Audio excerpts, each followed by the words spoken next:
पाठ्यक्रम बच्चों की आवश्यकता और आधुनिकता को देखते हुए अद्यतन करने के लिए राज्य सरकार प्रयास कर रही है। इससे संबंधित प्रमुख प्रयासों की चर्चा चाहता हूँ। और सर, ऐसा ही सवाल नारायण झा विद्यालय अध्यापक उच्च माध्यमिक विद्यालय करहरा बेनीपट्टी मधुबनी से है। उन्होंने भी ऐसा ही सवाल पूछा है। देखिए, स्किलिंग पे मेरी जितनी भी मीटिंग हुई हैं और उसमें मेरा ये रहा है कि बच्चे जो स्कूल में हैं, विशेषकर 9th 10th 11th and 12th, ये 4 क्लासेस के, इनको जो स्किल ट्रेनिंग है वह उनको देनी चाहिए। और इसके लिए हम लोग ये कर रहे हैं कि जितने भी उस स्कूल के निकट में जो ITI हैं, पॉलिटेक्निक हैं और इंजीनियरिंग कॉलेज हैं, हम लोग उसके साथ संबंध कर रहे हैं। संबंध पूरा एक पत्र लिखा गया था, किंतु उसके बाद इस पर आगे की कार्रवाई नहीं की गई।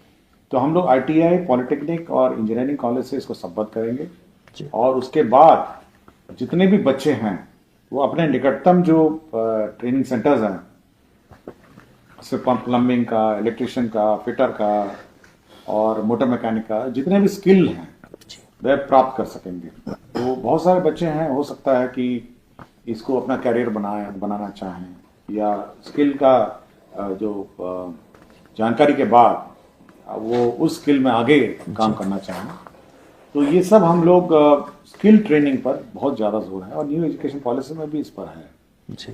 तो हम लोग कल भी बैठक करेंगे, मतलब कल परसों 2-3 दिन में बैठक करेंगे जी। और इस महीने हम लोग सभी को संबद्ध कर देंगे जी।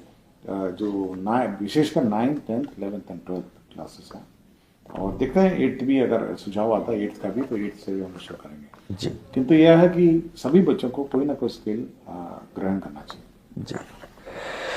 एक राष्ट्रपति पुरस्कार प्राप्त शिक्षिका है कुमारी गुड्डी, उत्क्रमित हाई स्कूल से हैं, बेलवा काशीपुर किशनगंज से। ये कह रही हैं कि बाला कक्षाएं जो कि छोटे छोटे बच्चों के लिए शिक्षा के क्षेत्र में एक वरदान है, उस पर विभाग द्वारा पहल कर पूरे विद्यालय में क्या लागू करवाने की पहल की जा सकती है? देखिए, बाला जो वॉल पेंटिंग है, तो मैं बहुत सारे स्कूल्स में जाता हूँ। हाल ही में मैं आरा में गया था, तो पूरा स्कूल पेंटेड था, मतलब सारे जहाँ बच्चे बैठे हुए थे क्लास में, चारों तरफ दीवारें पेंटेड थी। तो जहाँ जहाँ टीचर्स और हेडमास्टर ने रुचि ली है वहाँ पेंटिंग हो गया, और जहाँ जहाँ टीचर और हेडमास्टर मतलब ने रुचि नहीं ली है वहाँ नहीं हुआ। तो ऐसा नहीं है कि मतलब प्रोविजन नहीं है, पेंटिंग का प्रोविजन नहीं है। और अभी जो हम लोगों ने रिपेयर मेंटेनेंस का पैसा भी दिया है और पेंटिंग के लिए भी राशि दी है, उससे पेंटिंग हो सकता है जी। लेकिन फिर भी हम लोग एक टेम्पलेट सबको दे देते हैं कि किस क्लास में किस प्रकार का पेंटिंग होगा जी। तो ये हम लोग सभी को उपलब्ध करा देंगे कि छोटे क्लासेस में क ख ग ABCD, ये 1+1 1+2 ये सब होगा। क्लास 2 में क्या पेंटिंग होना है, क्लास 3 में क्या पेंटिंग होना है, क्लास 4 में क्या पेंटिंग होना है, क्लास 5 तक कम से कम जो क्लासरूम्स हैं या स्कूल की दीवारें वो पेंटेड होनी चाहिए। और बहुत सारे मैंने देखा है, अन्य राज्यों में भी मैं गया हूँ, तो जो महाअनुभवों के जो स्लोगन हैं, महात्मा गांधी जी के हैं और विवेकानंद के स्लोगन्स हैं, ये सारे विभिन्न स्कूल के दीवारों पे ये बिल्कुल पेंटेड रहती है जी। तो ये हम लोग कोशिश करेंगे कि एक टेम्पलेट बना के सभी स्कूल को सर्कुलेट करेंगे कि जहाँ जहाँ जगह हो कम से कम ये पेंटिंग करा दें जी। शुक्रिया सर। एक शिक्षक है पंकज कुमार, मध्य विद्यालय गजेंद्र बीघा हिलसा नालंदा से। ये कह रहे हैं कि आए दिन शिक्षा विभाग और शिक्षक गण के बीच स्कूल समय अवधि एक ज्वलंत मुद्दा बना रहता है। क्या विभाग इस पर कोई विचार कर रही है कि स्कूलों की समय अवधि और समय सारणी का कोई स्थायी हल निकाला जा सकता है? क्या हमारे विद्यालयों को निजी विद्यालयों की तरह सुबह 8 बजे से 2 बजे तक किया जा सकता है? अगर 8 बजे 2 बजे करने लगा तो आप सोच सकते हैं क्या रिएक्शन जी। तो हम लोग देखते हैं, देखिए ग्रामीण परिवेश में जो व्यवस्था है और जो टाइमिंग है इसको बड़ा ध्यान देते हैं। हमारे सारे स्कूल तो ग्रामीण क्षेत्र में है, बिल्कुल शहरी क्षेत्र में कम है। तो हम लोगों ने हाल ही में आपके स्कूल टाइमिंग्स परिवर्तन किए हैं जी। मतलब मॉर्निंग में आधा घंटा और लेट किया है जी, और इवनिंग में भी हम लोगों ने जल्दी छोड़ने का प्रावधान किया है।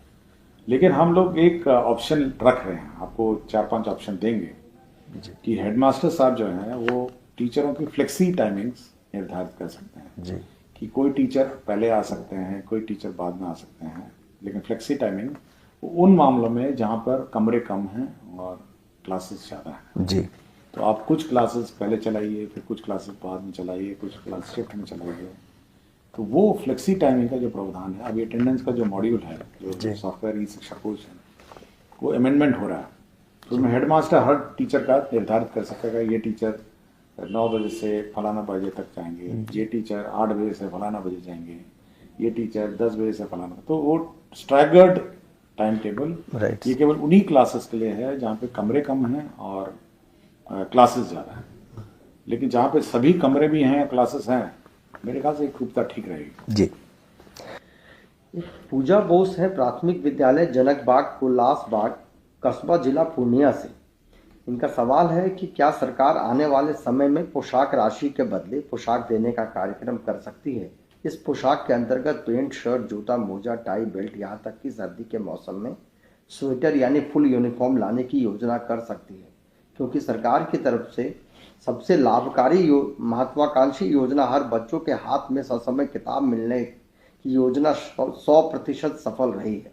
क्योंकि मैंने ऐसे देखा है कि कुछ बच्चों के माता पिता ऐसा करते नहीं।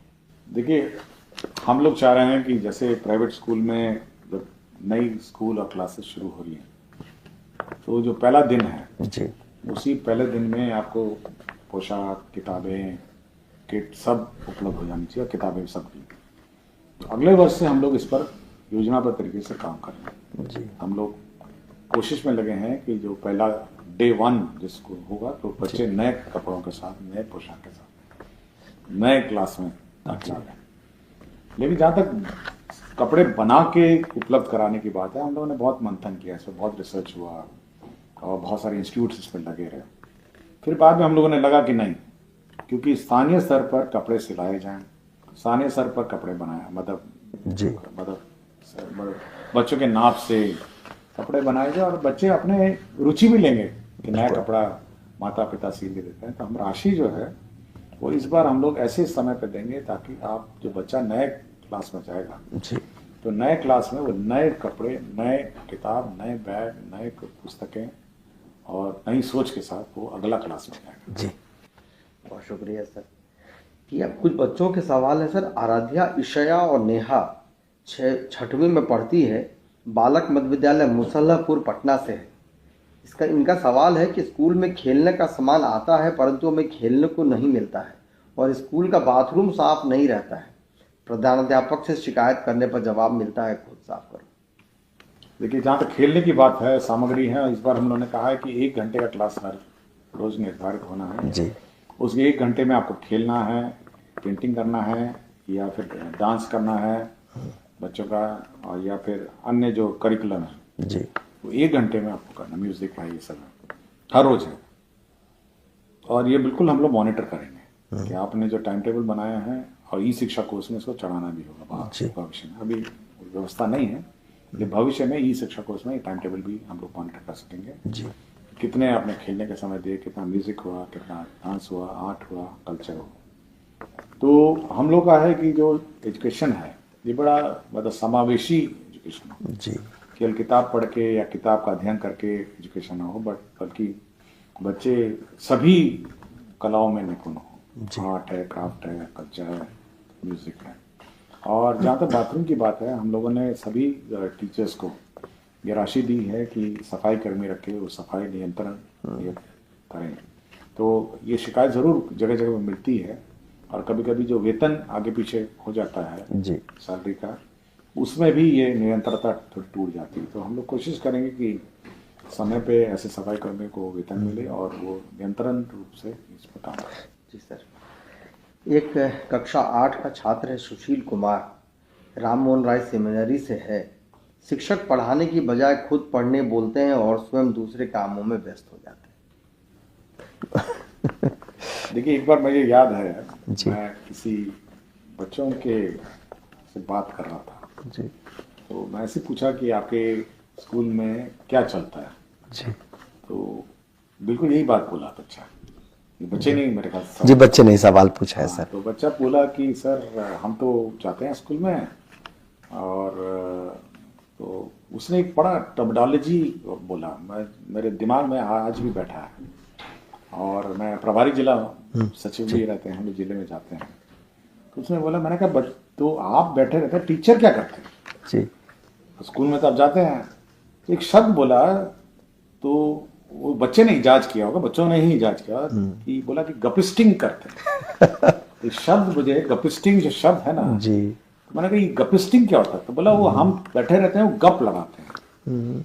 मेरे ख्याल से ये बड़ा आपत्तिजनक है। देखिए, बच्चा आता है, बच्चे और माता पिता बड़े उत्साह से आपको बच्चों को भेजते हैं, और जो शिक्षक हैं ये उनका दायित्व है कि वो बच्चे को मतलब शिक्षा दे, उसका भविष्य बनाए। मैं बार बार बोलता हूँ, हर फोरम में बोलता हूँ, बस उसका भविष्य बनाने का काम आपका है। अगर उस समय में आप गपिस्टिंग करेंगे, मोबाइल देखेंगे और इंटरनेट देखने बैठ जाएंगे तो थोड़ा अब ये बहुत कम संख्या है, मैं ये नहीं कहता कि बहुत लोग करते हैं, बट जितने भी टीचर करते हैं ये काम, वो मेरा उनका अनुरोध है कि भाई बच्चों को पढ़ाइए जी। और ज़्यादातर मैंने बहुत सारे स्कूल में मैं औचक जाता हूँ, ज़्यादातर स्कूल में बच्चे को टीचर लोग बड़े मेहनत से पढ़ाते हैं जी, बहुत मेहनत लगाते हैं। बट कुछ हैं जो गपिस्टिंग अभी भी मतलब करते हैं, जिसका मेरा अनुरोध है कि आदत छोड़ के आप बच्चों को पढ़ाएं। जी सर। एक साक्षी सिन्हा है, कक्षा 8 की बच्ची है, आर्य कन्या प्राथमिक विद्यालय नया टोला से है। उसका सवाल है कि स्कूल के बंद होने का समय निर्धारित समय 3:15 है, परंतु कई बार बच्चों के कम आने की स्थिति में स्कूल पर समय से पहले बंद करा दिया जाता है, और घर जल्दी पहुंचने पर अभिभावकों का प्रश्न होता है कि स्कूल जाने की बजाय कहीं और घूम रही थी क्या? देखिए, अभी हम लोगों ने जो अटेंडेंस सिस्टम है, अभी एंट्री अटेंडेंस फोटो के साथ है जी। तो अभी 1 दिसंबर से एग्जिट अटेंडेंस भी फोटो के साथ है जी। मतलब जब आप बाहर स्कूल छोड़ के जाएंगे तब भी आपको फोटो खींचनी होगी जी। तो एंट्री और एग्जिट दोनों अब मॉनिटर होगा, पहले नहीं था जी। तो हमको बार बार पूछे कि भाई ये मतलब एग्जिट एंट्री जो है वो बिना फोटो के कारण है, तो क्या हो रहा है? तो यही शिकायत है। तो इस बार एग्जिट अटेंडेंस भी फोटो के साथ है जी। तो मेरे ख्याल से ये शिकायतें कम हो जाएंगे सर। और समय भी मैंने निर्धारित किया 4 बजे, बिल्कुल, 4 बजे, तो अब वो शिकायत नहीं होगी कि जल्दी बच्चे चले जाएं। सर एक सवाल है, शिवानी कुमारी है, 6वीं में पढ़ती है, बालक मध्य विद्यालय मुसलापुर की है। इसका सवाल है कि शिकायत पेटी में डाले गए शिकायत पत्रों को जांच के दौरान गायब कर दिया जाता है। इसका एक एसओपी बनाएंगे हम लोग जी। और एसओपी बना के इसका हम लोग जी। जो बाल संसद है, बाल स्टूडेंट कमिटीज है जी, इसको थोड़ा सुदृढ़ करेंगे। सुझाव आया है जी, और ये उनके समक्ष ये लोग कंपाइल करेंगे, फटाफट करेंगे। तो ये एक एसओपी इसका बनाना है। मेरी जानकारी में ये एसओपी नहीं है और कैसे उसका डिस्पोजल होगा और कैसे उस पर विचार होगा और फिर बच्चे को कैसे फीडबैक मिलेगा, इसका एक एसओपी हम बनाएंगे। इस सुझाव के लिए मैं धन्यवाद देता हूँ। जी, बहुत बहुत शुक्रिया सर, धन्यवाद सर।